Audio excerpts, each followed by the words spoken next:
नमस्कार, SBT news में आपका स्वागत है। पेश है 20 अगस्त शनिवार दोपहर 3:15 बजे राजस्थान की बड़ी खबरें।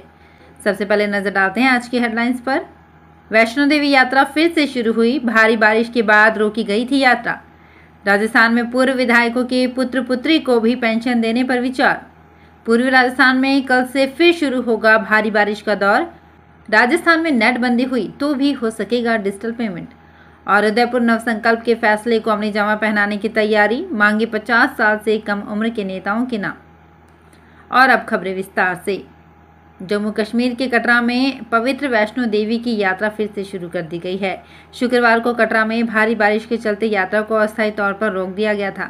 माता वैष्णो देवी श्राइन बोर्ड के अंशुल गर्ग ने बताया कि अब स्थिति नियंत्रण में है। वे हालात पर नजर बनाए हुए हैं। जानकारी के मुताबिक शुक्रवार को 27,000 से ज़्यादा श्रद्धालुओं ने वैष्णो देवी के दर्शन के लिए रजिस्ट्रेशन कराया था। दिल्ली, मध्य प्रदेश और छत्तीसगढ़ की तर्ज पर राजस्थान सरकार प्रदेश में भी पूर्व विधायकों के 25 साल तक के पुत्र या पुत्री को भी पेंशन का हकदार मानने पर विचार कर रही है। इसके लिए प्रस्ताव पर परीक्षण चल रहा है। पेंशन संबंधी प्रावधान में ये बदलाव होने के बाद पूर्व विधायक और उसकी पत्नी की मौत के बाद उनके 25 साल तक के आश्रित पुत्र या पुत्री पेंशन के हकदार माने जाएंगे। इस तरह की मांग को लेकर एक पूर्व विधायक की पुत्री ने राज्य सरकार को पत्र भेजा था, जिसका परीक्षण चल रहा है। पूर्व विधायकों के लिए 7 राज्यों में ही इस तरह का प्रावधान है। लोकसभा, राज्यसभा के पूर्व सदस्यों के लिए भी आश्रित पुत्र पुत्री को पेंशन का प्रावधान है।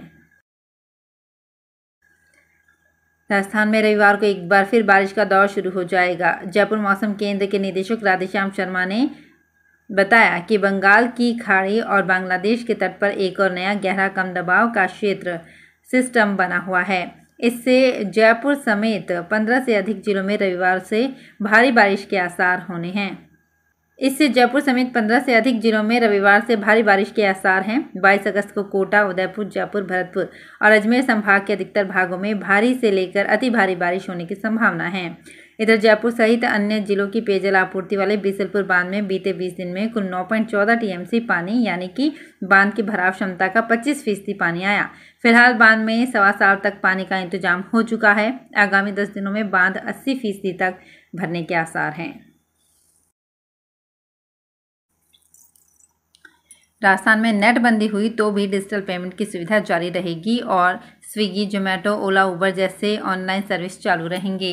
प्रदेश की सरकार जल्द ही टेक्नोलॉजी के माध्यम से इस समस्या का हल निकालने जा रही है। राज्य सरकार ने इस समस्या पर मंथन करना शुरू कर दिया है और नेटबंदी में डिजिटल पेमेंट और ऑनलाइन ऐप की सर्विस शुरू रहे, इसके समाधान में जुट गई है। प्रमुख शासन सचिव अखिल अरोड़ा ने इस समस्या को दूर करने की बात कही है।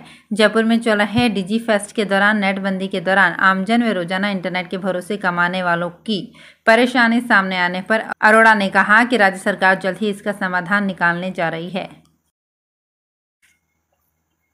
राजस्थान के उदयपुर में मई में हुए पार्टी के 3 दिवसीय नव संकल्प शिविर में संगठनात्मक नियुक्तियों में 50 साल से कम उम्र के युवाओं को 50% भागीदारी लेने के लिए गए फैसले पर अमल करते हुए अब उसे सख्ती से लागू किया जा रहा है।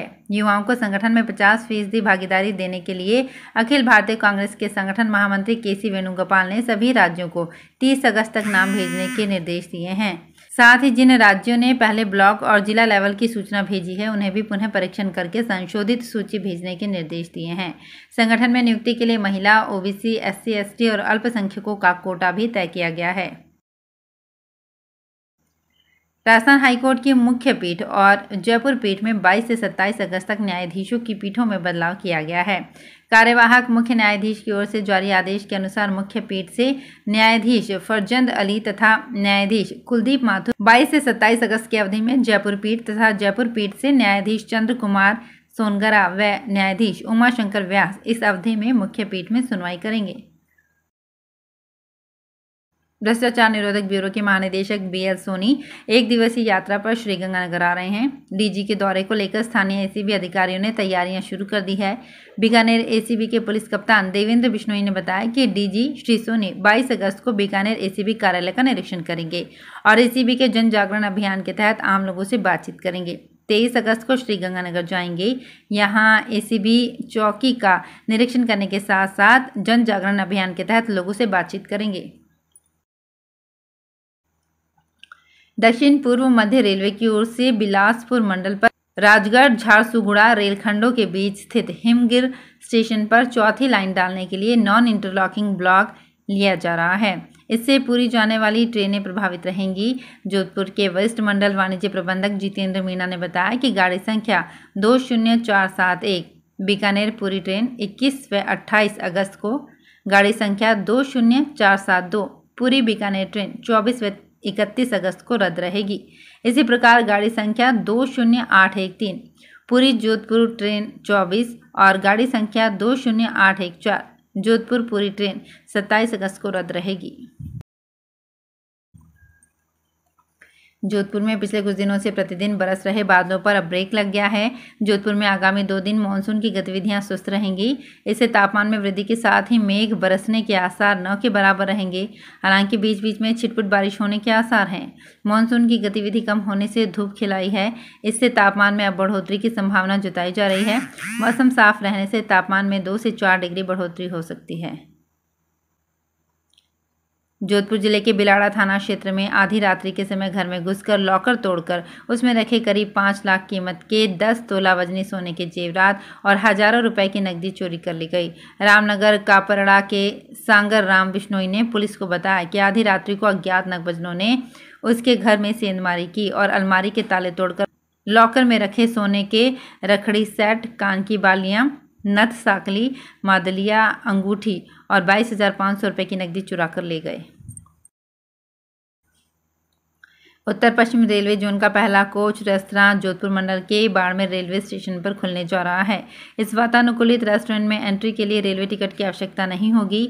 यहां पर बिना सफ़र किए और बिना रेल टिकट के ही रेल कोच में बैठकर खाने का आनंद आप ले सकेंगे। मंडल रेल प्रबंधक गीतिका पांडे ने बताया कि मंडल के बाड़मेर रेलवे स्टेशन के सर्कुलेटिंग एरिया में इस रेल कोच रेस्टोरेंट की स्थापना की सभी तैयारियां कर ली गई है और जल्द ही इसकी शुरुआत की जाएगी। राजस्थान के जालौर जिले के सुराना गांव में तीसरी कक्षा में पढ़ने वाले 9 साल के बच्चे इंद्र मेघवाल के मामले में अब नया मोड़ आ गया है। इस मामले में अब सरकार ने नई जांच टीम गठित की है। पुलिस व प्रशासनिक अफसरों को अब जांच रोकने के निर्देश दिए गए हैं। उल्लेखनीय है कि करीब 1 सप्ताह से चल रहे इस पूरे मसले में अभी तक सीएम या सरकार के स्तर से कोई भी बयान नहीं आया है। अब तक इस मामले की जाँच जालौर एसपी और सुराना एसएचओ ही कर रहे थे। सरकार ने अब जाँच के लिए स्पेशल इन्वेस्टिगेशन टीम का गठन किया है। राजस्थान बेरोजगार एकीकृत महासंघ प्रदेश अध्यक्ष उपेंद्र यादव शुक्रवार को उदयपुर आए। इस दौरान उन्होंने युवा संवाद कार्यक्रम में कहा कि युवा बेरोजगारों की मांगों को जल्द नहीं माना गया तो 21 अगस्त को गुजरात में कांग्रेस नेताओं का विरोध किया जाएगा। उन्होंने यहां सुखाड़े विश्वविद्यालय के गेट के पास युवा संवाद में संबोधित करते हुए कहा कि सरकार की वादा खिलाफी को लेकर 21 अगस्त को गुजरात के पालनपुर में होने वाली कांग्रेस की सभा में प्रदर्शन कर विरोध किया जाएगा। यहां उन्होंने केतन राजपुरोहित को सिरोही जिलाध्यक्ष बनाने की घोषणा की। ट्रांसपोर्ट नगर जयपुर में स्थित बाल सुधार गृह से फिर खबर सामने आई है। 2 दिन पहले ही 3 लड़के जिन्हें जल्द ही दूसरी जगहों पर शिफ्ट किया जाना था, वे तीनों यहां से भाग गए। दीवार तोड़कर भागे इन लड़कों के बारे में अभी तक कोई जानकारी नहीं मिली है। इस बीच एक और खबर सामने आई है। सुधार गृह के पदाधिकारियों ने केस दर्ज कराया है। दरअसल पिछले दिनों एक केस में हरियाणा के एक किशोर को पकड़ा गया था और उसे बाल सुधार गृह में भेजा गया था। उसका व्यवहार सही होने पर उसे सेठी कॉलोनी में बने संप्रेषण गृह भेजा गया। वहां पर विवेक और सुभाष नाम के 2 लड़कों ने उसके साथ मारपीट की और रुपए मंगवाए।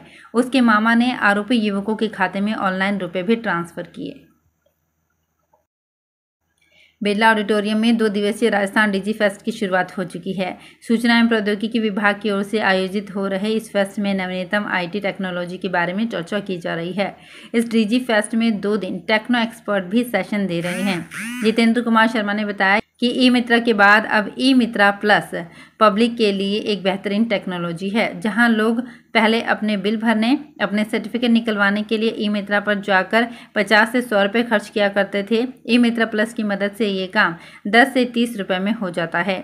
एटीएम मशीन की तरह आपके इंस्ट्रक्शन पर आपकी डिटेल भरने पर कम दाम में काम हो जाता है। ढाणियों तक में ये सुविधा शुरू की जा रही है। तो फिलहाल इस बुलेटिन में इतना ही। फिर हाजिर होंगे कुछ और बड़ी खबरों के साथ। अगर आप भी अपने आसपास की छोटी बड़ी और महत्वपूर्ण खबरों से अपडेट रहना चाहते हैं तो सब्सक्राइब कीजिए हमारे चैनल एसपीटी न्यूज को और प्रेस कीजिए बेल आइकन पर।